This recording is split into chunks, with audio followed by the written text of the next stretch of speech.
नमस्कार, देवभूमि के इस खास बुलेटिन में आप सभी का स्वागत है। आपके साथ में हूं वंदना स्रोही। बुलेटिन की शुरुआत करेंगे बड़ी खबर के साथ। उत्तराखंड में अगले 3 दिन भारी बारिश का अलर्ट जारी हुआ है। देहरादून, नैनीताल और बागेश्वर में ऑरेंज अलर्ट जारी हुआ है।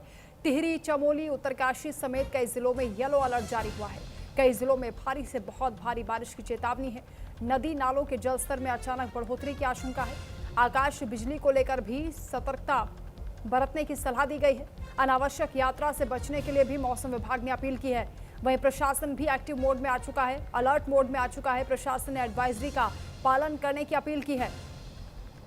मौसम विभाग की ओर से चेतावनी जारी हुई है। कई जिलों में मूसलाधार बारिश की चेतावनी है। आकाश बिजली को लेकर भी सतर्क रहने के लिए कहा गया है। प्रशासन की ओर से जो पहले से एडवाइजरी जारी की गई है उसका पालन करने के लिए भी अपील की गई है। उत्तराखंड में अगले 3 दिन तक भारी बारिश का अलर्ट जारी हुआ है। खासतौर से देहरादून, नैनीताल और बागेश्वर में ऑरेंज अलर्ट जारी है। टिहरी, चमोली, उत्तरकाशी समेत कई जिलों में येलो अलर्ट जारी हुआ है। कई जिलों में भारी से बहुत भारी बारिश की चेतावनी है। फ्लैश फ्लड की आशंका है। नदी नालों के जलस्तर में अचानक बढ़ोतरी हो सकती है। बेहद सावधान रहने की जरूरत है। जिस तरीके से मौसम बिगड़ा हुआ है, अगले 3 दिन तक मौसम विभाग की ओर से यह चेतावनी जारी हुई है। इसके साथ ही प्रशासन भी अलर्ट मोड पर आ चुका है। प्रशासन ने लोगों से अपील की है कि अनावश्यक यात्रा से बचें। जो पहले से एडवाइजरी जारी की गई है उसका पालन करें, प्रशासन को सहयोग करें। देहरादून, नैनीताल और बागेश्वर में आपको बता दें ऑरेंज अलर्ट है। टिहरी, चमोली, उत्तरकाशी समेत कई जिलों में येलो अलर्ट जारी हुआ है।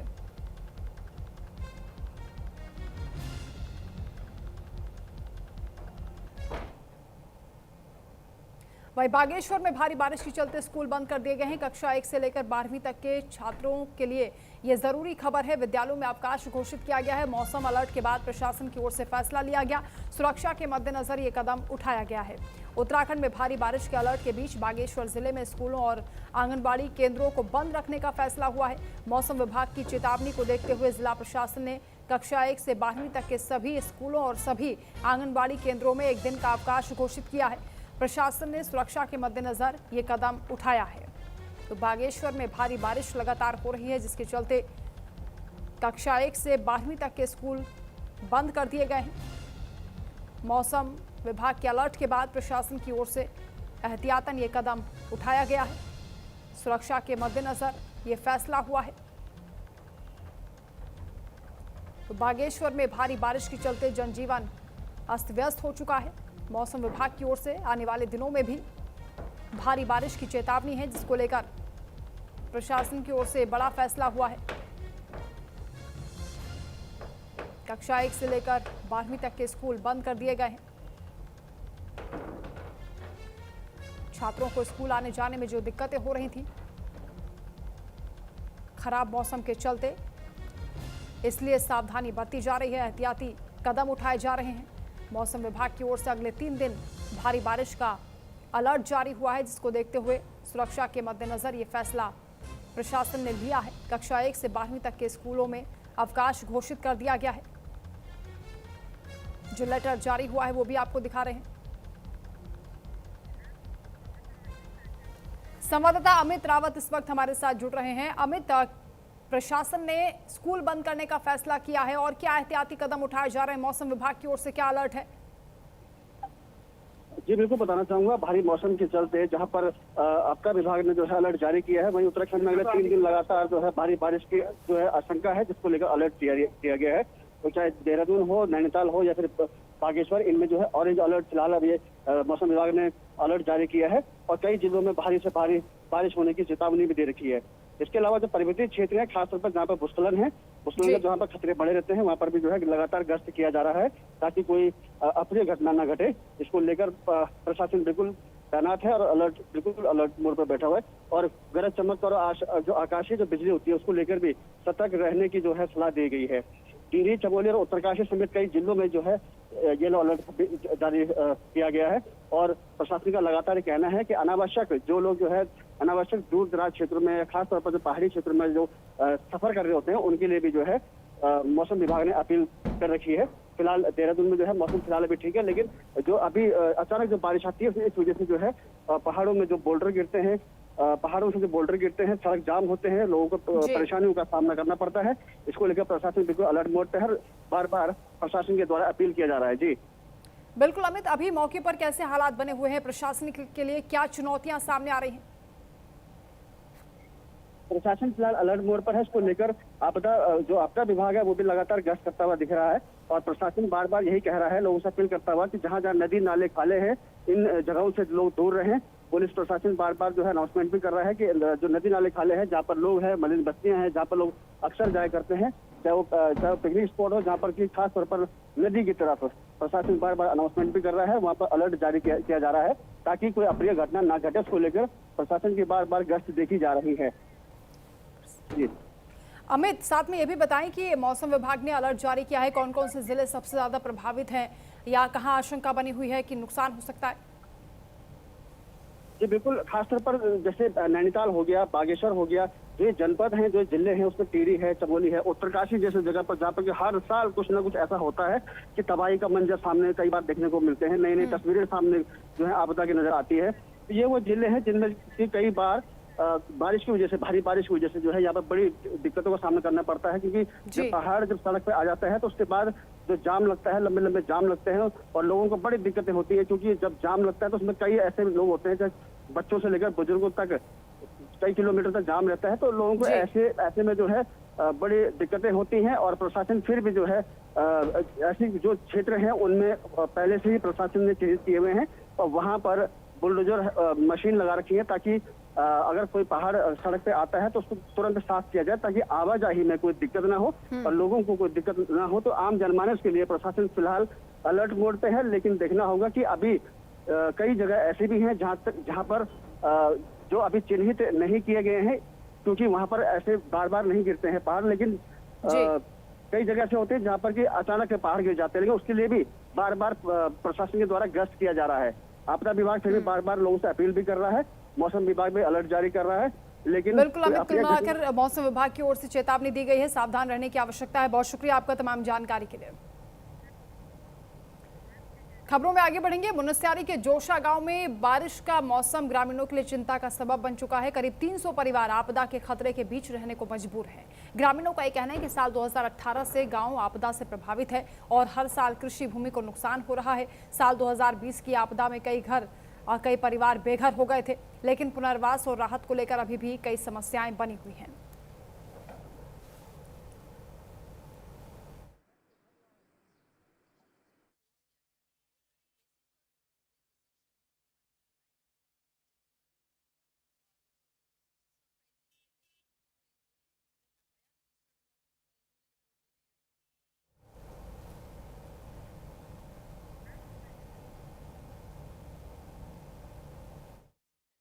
से प्रभावित हैं जोसा ग्राम सभा, तो इसमें क्या कहना चाहेंगे, किनको आवास मिला, नहीं मिल पाया?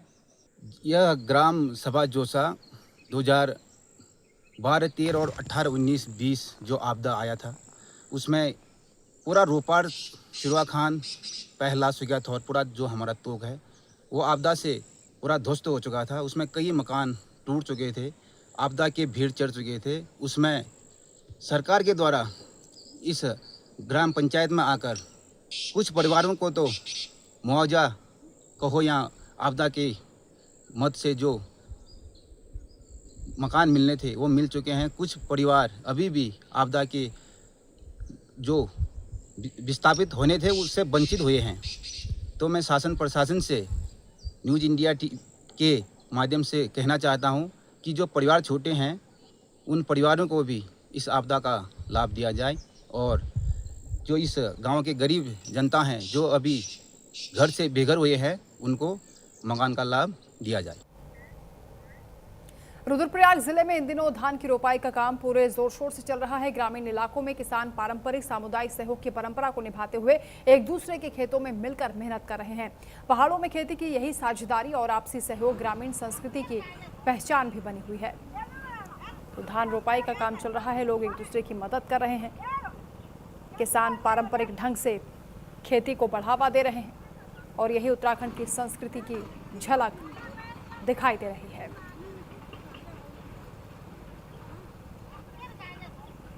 तो आपसी सहयोग से खेती को किस तरीके से बढ़ावा दिया जाता है, उत्तराखंड के लोगों से सीखना चाहिए। सामुदायिक सहयोग पहाड़ों की पहचान बन चुका है। धान की रोपाई का ये इस वक्त सीजन है, किस तरीके से लोग एक दूसरे की मदद कर रहे हैं, वो तस्वीरें आपको दिखा रहे हैं। वहीं उत्तराखंड में दुग्ध क्रांति को लेकर सरकार ने अपनी उपलब्धियां गिनाई हैं, जहां दुग्ध विकास और पशुपालन मंत्री सौरभ बहुगुणा ने कहा है कि बीते 4.5 सालों में दूध के खरीद मूल्य से 8 से 11 रुपए तक की बढ़ोतरी की गई है। इसके साथ ही पशुपालकों को मिलने वाली प्रोत्साहन राशि डीबीटी के जरिए सीधे उनके खातों में ट्रांसफर की जा रही है। मंत्री ने दावा किया है कि दुग्ध, पशुपालन और कृषि से जुड़ी योजनाएं ग्रामीण अर्थव्यवस्था को मजबूती दे रही हैं।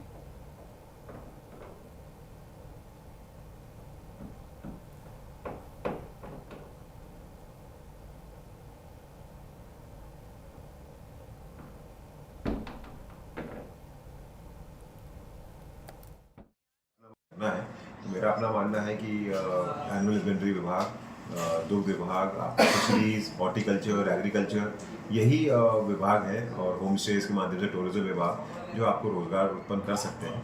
तो हमने गोट वैली प्रोजेक्ट इसी सोच के साथ 2023 नवंबर में शुरू किया। सिंपल स्कीम है कि कोई भी व्यक्ति अगर उसका फ़ायदा उठाना चाहे तो वो 5 बकरी जो है हमारा विभाग उसको लोन पे करा के देता है। 30,000 का लोन है, और जब वो 5 बकरी उसकी लोन पे हो जाएंगी तो उसको 10 बकरी और 1 बकरा हम फ्री में देते हैं। तो एक 16 की यूनिट उनकी बन के तैयार हो जाती है। अभी तक हम 5,500 लोगों को ये यूनिट्स दे चुके हैं। इसका फ़ायदा हमको दूसरा ये भी मिला कि उत्तराखंड, जैसे मैंने आपको बताया, पहली स्टेट है पूरे देश में जिसने ITBP के साथ टाई अप किया है। वही विश्व प्रसिद्ध प्रकृतिविद और वन्य जीव संरक्षण के अग्रदूत जिम कॉर्बेट की 151वीं जयंती पर कालाढूंगी स्थित जिम कॉर्बेट संग्रहालय में कार्यक्रम का आयोजन हुआ। इस मौके पर स्कूली बच्चों ने पर्यावरण और वन्य जीव संरक्षण का संदेश दिया। वक्ताओं ने जिम कॉर्बेट के प्रकृति प्रेम और संरक्षण कार्यों को याद करते हुए युवाओं से पर्यावरण को बचाने का संकल्प लेने की अपील की है। प्रतियोगिताओं में उत्कृष्ट प्रदर्शन करने वाले छात्र छात्राओं को इस दौरान सम्मानित भी किया गया।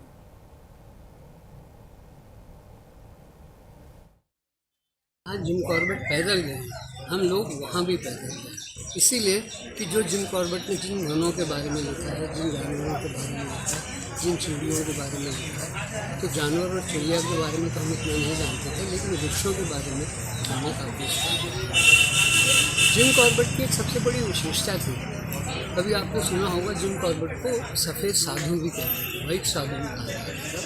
वो इसलिए कि जिम कॉर्बेट जो था वो आध्यात्मिक रूप से भी बहुत उच्च कोटि का था। जिम कॉर्बेट जब थक मैनीकर का शिकार करने जा रहे थे तो तल्ला देश में उन्होंने एक बड़ा विचित्र सा दृश्य देखा। जिम कॉर्बेट का 151वां जन्मदिन मनाया गया है। हर साल जो है हम लोग यहाँ पे पूरे गांव के साथ मिल करके यहाँ पे जन्मदिन जिम कॉर्बेट का मनाते हैं। और आज जो है 151वां जन्मदिन इसका मनाया गया। इस प्रोग्राम के संबंध में हम लोगों ने इस बार जो है छोटे स्कूल के बच्चों को हमने यहाँ पे शामिल किया था। हमने इनसे प्रश्नोत्तरी करवाई थी। इस भवन को, जो आप ये भवन देख रहे हैं, ये जिम कॉर्बेट का शीतकालीन आवास है। इस पर हमने उनका भ्रमण कराया, और भ्रमण कराने के बाद उनका जो है हमने क्वेश्चन आंसर, हमने प्रश्नोत्तरी उनको एक दी, टिक मार्क, क्वेश्चन मार्क उनको दिए। खबर खटीमा से है, जहां कांग्रेस के मशाल जुलूस को लेकर सियासत गर्मा गई है। बीजेपी कार्यकर्ताओं की ओर से कोतवाली में तहरीर दी गई, उसके बाद अब कांग्रेस ने पलटवार किया है। पीसीसी सदस्य उमेश राठौर ने बीजेपी के आरोपों को निराधार बताया और कहा कि मशाल जुलूस शांतिपूर्ण था और इसमें किसी भी तरह से देश विरोधी नारे नहीं लगाए गए हैं। कांग्रेस ने पूरे मामले की निष्पक्ष जांच की मांग करते हुए बीजेपी पर जनहित के मुद्दों से ध्यान भटकाने का आरोप लगाया। जनता पार्टी के कुछ लोगों ने गलत तरीके से एक माहौल को खराब करने के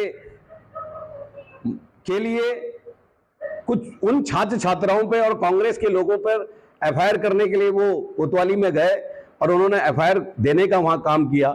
और साथ ही साथ उन्होंने ये आरोप लगाया कि छात्र छात्राओं ने अभद्र भाषा का प्रयोग किया, खटीमा को जाम करने का प्रयास किया गया। वहीं पिथौरागढ़ के सीमांत क्षेत्र मुन्नस्यारी में राजमा की फसल पर संकट मंडरा रहा है। ज्यादा धुंध और नमी के चलते पौधों में फंगस लगने से किसान परेशान हैं। विश्व प्रसिद्ध मुनस्यारी राजमा की पैदावार प्रभावित होने से किसानों के सामने आर्थिक चिंता है। किसानों ने कृषि विभाग और प्रशासन से फसल की जांच, इलाज और आर्थिक मदद की मांग उठाई है। हमारा ये जो राजमा का फसल है ये सारा खराब हो चुका है। पूरे खेत जहाँ तक है, ये जोसा नीचे से लेकर ऊपर गेखान तक और जोसा धुरा में भी यही स्थित है। और हमारा आजीविका यही है, राजमा और आलू, दो ही चीज़ का खेती करते हैं हम। आलू का भी इस साल ऐसे ही हुआ है और राजमा भी सब खराब हो चुका है ये हमारा। अब हम आज इसीलिए हम सोच रहे थे कि इसका कोई आ जाए, कोई यहाँ साहब लोग या कोई इधर उधर देखें करके। मैं आज सीमांत ग्राम सभा जोसा में पहुंचा हूं, जहां किसानों की जो मुख्य फसल है राजमा और आलू, इनकी मुख्य आजीविका की फसल है। विगत वर्षों से राजमा की खेतियों में जो है कि पौधे उग नहीं पा रहे हैं और पौधे में ब्लैक फंगस का जो है लगना बताया जा रहा है साइंटिस्टों द्वारा। और इनकी मुख्य आजीविका यहाँ सीमांत क्षेत्रों वालों की जो है कि प्रसिद्ध राजमा आलू ही है और इसी से इनकी आजीविका चलती है।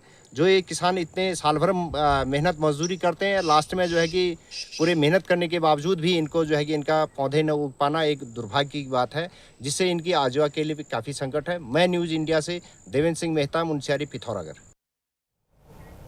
खबर हरिद्वार से है, जहां पुलिस के ऑपरेशन रिकवरी को बड़ी सफलता मिली है। रुड़की के कलियार थाना पुलिस ने CIR पोर्टल की मदद से 52 गुमशुदा मोबाइल फोन बरामद किए हैं। उनके असली मालिकों को लौटा दिए हैं। बरामद मोबाइल की कीमत 10 लाख से ज्यादा बताई जा रही है। मोबाइल वापस मिलने के बाद लोगों के चेहरे पर खुशी लौट आई है। SSP नवनीत सिंह भुल्लर के नेतृत्व में पुलिस का यह अभियान लगातार जारी है।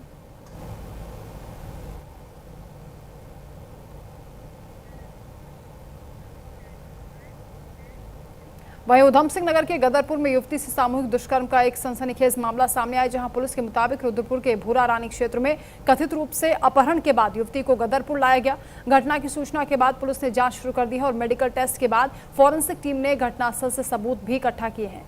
नेशनल हाईवे 74 के पास बताया जा रहा है कि खेत में जांच के दौरान स्निफर डॉग की मदद ली गई है। पुलिस ने आरोपियों की गिरफ्तारी के लिए कई टीमें भी गठित कर दी हैं।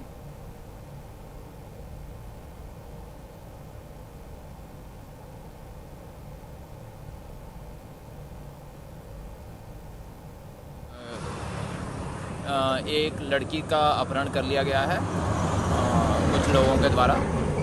3 लोग जो बाइक में आए थे उनके द्वारा अपहरण कर लिया गया है। और लड़की थोड़ी देर बाद स्वयं पहुंच गई थी वापस, तो उसने बताया कि उसके साथ दुष्कर्म हुआ, तो उस पर पुलिस टीम हमने रवाना करी थी और अपराध FIR पंजीकृत कर दी गई है उसमें बलात्कार की धाराओं में। और जो पीड़िता द्वारा बताया गया घटनास्थल, उसका निरीक्षण ये जो अभी कर लिया गया है। और जो 3 बताए गए हैं अपराधी, उनकी पहचान के प्रयास किए जा रहे हैं। उनको जल्दी हम कोशिश करेंगे कि उनको जल्दी। वहीं उत्तराखंड के बागेश्वर में भ्रष्टाचार के खिलाफ विजिलेंस ने बड़ी कार्रवाई की है, जहां विकास भवन परिसर स्थित उरेडा कार्यालय में विजिलेंस हल्द्वानी की टीम ने छापा मारा। उरेडा के परियोजना अधिकारी धीरेन्द्र सिंह पटवाल को 40,000 की रिश्वत लेते हुए रंगे हाथों गिरफ्तार कर लिया है। इस कार्रवाई के बाद पूरे विकास भवन परिसर में हड़कंप मचा हुआ है। फिलहाल विजिलेंस टीम आरोपी से पूछताछ कर रही है और आगे की कार्रवाई में जुट गई है।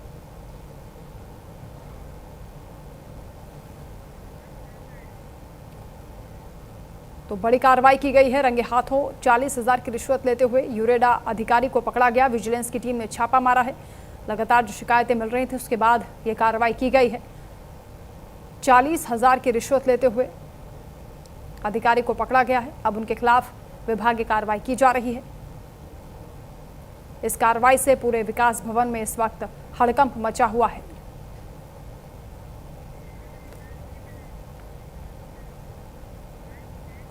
खबर उधम सिंह नगर से है, जहां खटीमा में पुलिस ने चोरी की वारदात का खुलासा करते हुए एक आरोपी को गिरफ्तार कर लिया है। पुलिस ने आरोपी के कब्जे से चोरी किए गए सोने के आभूषण भी जब्त किए हैं। पुलिस के मुताबिक आरोपी ने घर की अलमारी का लॉकर तोड़कर चोरी की घटना को अंजाम दिया था। पूछताछ के बाद आरोपी की निशानदेही पर चोरी का सामान बरामद कर लिया गया है और उसे कोर्ट में पेश किया गया, जहाँ उसके बाद उसे जेल भेजा गया।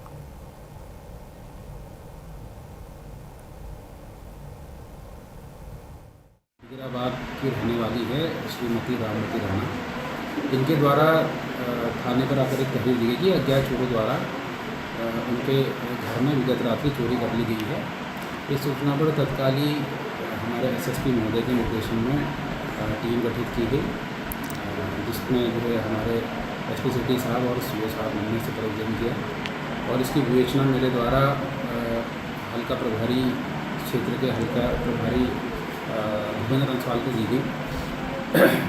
टीमों ने तत्काल जो है सीसीटीवी फुटेज और जो है खंगाले उस पर एक जो संदिग्ध उस मकान के आसपास। उधम सिंह नगर के सुल्तानपुर पट्टी में भीषण आग लगने से हड़कंप मच गया। बताया जा रहा है कि एक बैंक के सामने से 2 दुकानों में अचानक से भीषण आग लगी। देखते ही देखते आग ने विकराल रूप ले लिया और बाइक स्पेयर पार्ट्स और बैटरी मरम्मत की दुकानों में रखा लाखों का सामान जलकर राख हो गया। फायर की टीम कड़ी मशक्कत के बाद आग पर काबू कर चुकी है। फिलहाल आग लगने के कारणों की जाँच की जा रही है, लेकिन काफ़ी देर तक यहाँ मशक्कत दमकल की टीम को करनी पड़ी।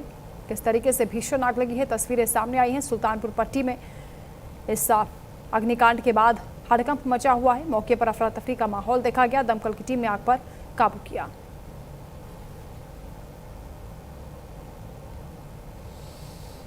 वहीं देहरादून के सेलाकुई में बिजली विभाग की लापरवाही का आरोप लगाते हुए बड़ा सवाल उठा है। फॉल्ट ठीक करने के लिए शटडाउन लेकर लाइन पर चढ़े एक लाइनमैन की करंट लगने से मौत हो गई। आरोप है कि शटडाउन के बावजूद अचानक बिजली सप्लाई शुरू कर दी गई, जिससे लाइनमैन मनीष हादसे का शिकार हो गए। घटना के बाद परिजनों और स्थानीय लोगों ने जिम्मेदारों पर कड़ी कार्रवाई की मांग की है। विभाग ने मामले की जांच और एफआईआर की बात कही है।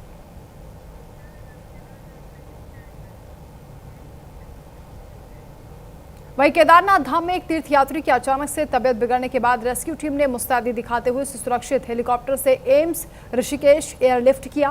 फिलहाल यात्री का इलाज जारी है। प्रशासन और रेस्क्यू टीमें लगातार श्रद्धालुओं की सुरक्षा को लेकर अलर्ट हैं।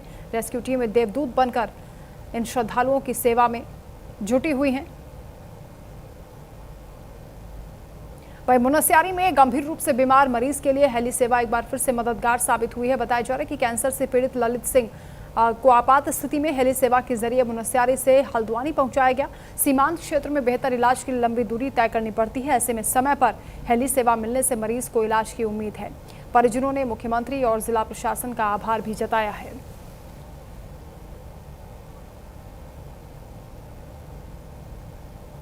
वहीं उत्तरकाशी में भागीरथी नदी में बहे मासूम की तलाश दूसरे दिन भी जारी है। एसडीआरएफ, एनडीआरएफ और स्थानीय प्रशासन की संयुक्त टीमें नदी के तेज बहाव वाले इलाकों में लगातार सर्च ऑपरेशन चला रही हैं। बता दें कि बड़ेथी पुल से मनेरा बाईपास तक कई किलोमीटर क्षेत्र में तलाश की गई, लेकिन देर शाम तक बच्चे का कोई सुराग नहीं मिला, जिसके बाद से रेस्क्यू अभियान लगातार जारी है।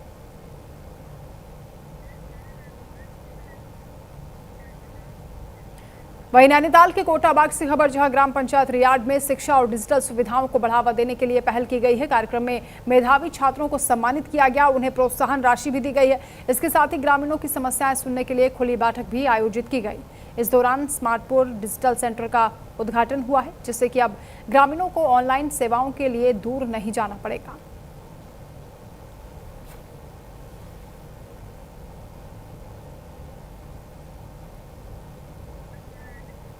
तो ये तस्वीरें आपको दिखा रहे हैं। डिजिटल सेंटर का उद्घाटन हुआ है, यानी ऑनलाइन तरीके से ही अब लोगों की समस्याओं का समाधान घर बैठे हो पाएगा।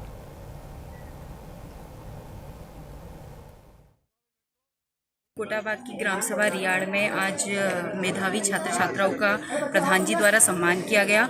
इसमें मुझे भी आमंत्रित किया गया।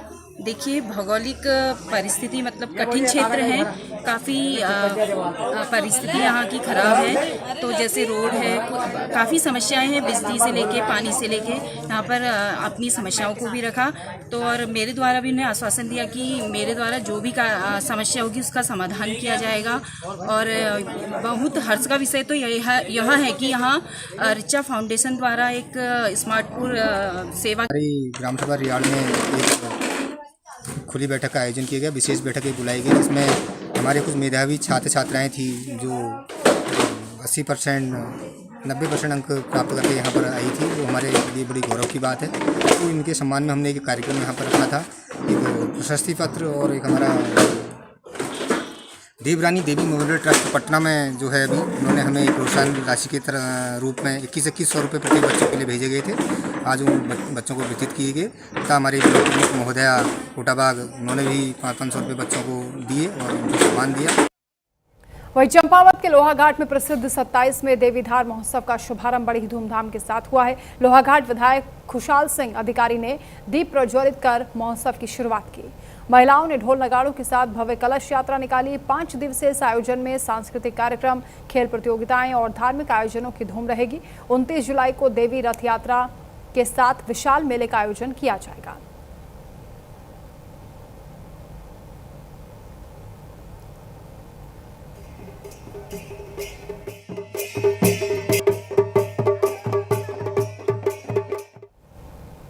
से देवी महोत्सव का अभी झांकी के द्वारा इसका शुभारंभ होने आ रहा है।